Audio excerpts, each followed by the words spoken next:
কঁঠালৰ গুটি আৰু ডাঠা বনাবৰ কাৰণে আমি ডাঠা বুলি কওঁ, বহুতে মৰিচা বুলিও কয়, মৰিচা শাক, আমি ডাঠা বুলিয়ে কওঁ। ইয়াত পিঁয়াজ এটা লৈছোঁ, জলকীয়া, আদা, নহৰু আৰু সৰিয়হ। এতিয়া মই মিক্সিত এইখিনি গুড়ি কৰি ল'ম।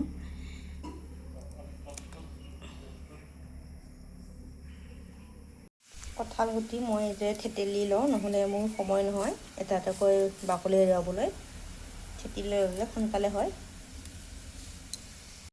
তেল গৰম আছে, এতিয়া জিৰা চম্ভাৰ দিম।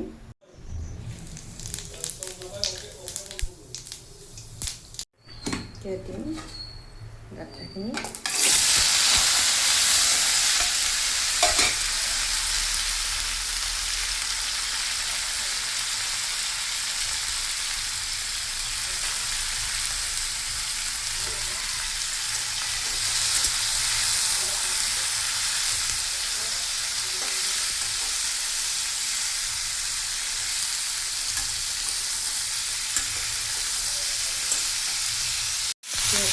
মছলা ইয়াত আছে আদা, নহৰু, জলকীয়া আৰু সৰিয়হ, পিঁয়াজ,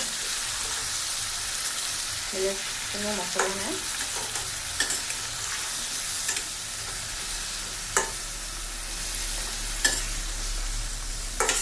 আমি দুজন হ'লেও বহুত বেছিকৈ বনাব লগা হয়, নহ'লে বেয়া হয়। ইয়াত এক মুঠি মৰিচা, এতিয়া নবনালেও বেয়া হয়, সেইকাৰণে গোটেইখিনি বনাব লগা হৈছে।